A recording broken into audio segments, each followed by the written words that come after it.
السلام علیکم، میں ہوں حبیب اکرم اور آپ دیکھ رہے ہیں پروگرام نقطہ نظر۔ مجیب الرحمان شامی صاحب ہمارے ساتھ موجود ہیں اور آج شامی صاحب کے ساتھ جن موضوعات پر ہم گفتگو کر رہے ہیں پہلے ایک نظر ان پر ڈال لیتے ہیں۔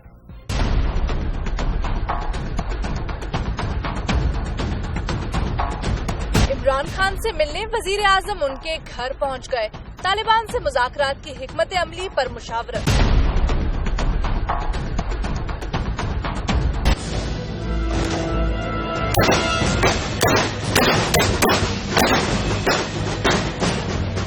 کراچی میں لیاری گینگ وار، 16 افراد نشانہ بن گئے۔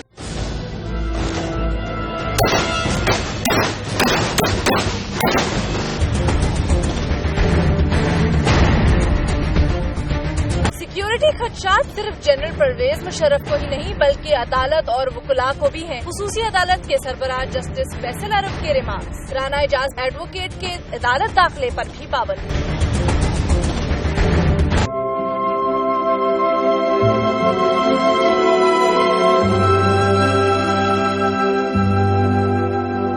قرارداد مقاصد کی منظوری کی 65ویں سالگرہ۔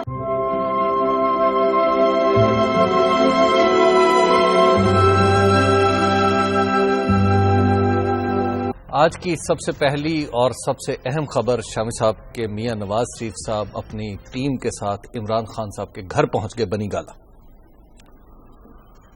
تو بڑی اچھی بات ہے۔ دیکھیے، جن ملکوں میں جمہوریت چل رہی ہے وہاں لیڈر آف دی اپوزیشن سے یا اپوزیشن کے کسی رہنما سے وزیر اعظم کی ملاقات کوئی خبر نہیں ہوتی۔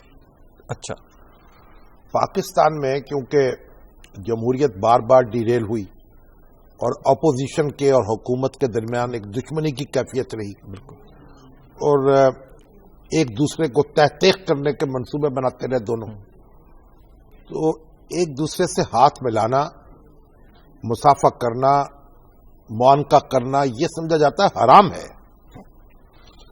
تو اب کیونکہ ہم ایک جمہوری پروسیس میں جا رہے ہیں، اور ایک اچھی خبر ہے، اس سے جو عمران خان صاحب ہیں ان کی جماعت برسر اقتدار ہے خیبر پی کے میں، ٹھیک، اور نواز شریف صاحب ملک کے وزیر اعظم ہیں، بہت بڑی پارٹی کے لیڈر ہیں، تو ان کے درمیان یہ جو دہشت گردی کے خلاف جو اقدامات ہیں اور جو مذاکرات ہو رہے ہیں بالکل تحریک طالبان کے ساتھ، ان کے حوالے سے صلاح مشورہ ایک بڑی اچھی روایت ہے، اور امید کی جانی چاہیے کہ اسے مضبوط کیا جائے گا۔ بالکل، نواز شریف صاحب کے اور زرداری صاحب کے درمیان بھی ابتدا میں تعلقات بڑے اچھے تھے اور بڑے فریکوینٹلی میل ملاقات تھی، اور نواز شریف صاحب نے جب زرداری صاحب کو دعوت دی، ان کے گھر آئے لاہور، تو وہاں سے وہ ایک دال پکانے والا اپنا باورچی بھی لے کے آئے تھے۔ اچھا، ٹھیک، کہ وہ جناب ان کی دال بہت پسند ہے، لیکن پھر سیاست جو ہے غالب آئی اور ایک دوسرے سے مایوسی ہوتی چلی گئی، تو نوبت یہاں تک پہنچی کہ جب نواز شریف صاحب کے چھوٹے بھائی عباس شریف اللہ کو پیارے ہوئے، تو یعنی آصف علی زرداری صاحب نے بہت کوشش کی کہ وہ تعزیت کے لیے رائے ونڈ جائے جاتی عمرہ میں۔ انہوں نے پیغامات بھیجے لیکن وہاں سے کوئی جواب مثبت موصول نہیں ہوا، یعنی ان کی تعزیت بھی گوارا نہیں تھی، اتنی ٹینشن پیدا ہو گئی۔ بالکل، اور نواز شریف صاحب اپنا امیج بنانا چاہتے تھے ایک فائٹر کا اس وقت، ٹھیک، جب تو اس لیے اب عمران خان صاحب کے ساتھ اچھے تعلقات بن رہے ہیں۔ چودھری نثار علی صاحب تو ان کے اسکول فیلو بھی ہیں اور شاید کو کلاس فیلو بھی ہیں، اور آج لے کے بھی وہی گئے، گاڑی بھی وہی چلا رہے تھے۔ اور نواز شریف کی حکومت جو ہے اس کے لیے اس سے بہتر کام نہیں ہے کہ وہ اپوزیشن سے رابطہ رکھے، اس کو اعتماد میں رکھے، اور اپوزیشن بھی اگر ذمہ داری سے کام کر رہی ہو تو اس کو بھی صلاح مشورے میں شریک ہونا چاہیے، ملک سب کا ہے۔ عمران خان صاحب نے پھر بعد میں گفتگو بھی کی میڈیا سے، اس کا کچھ منتخب حصہ ہم سنا دیتے ہیں آپ کو، اپنے ناظرین کو۔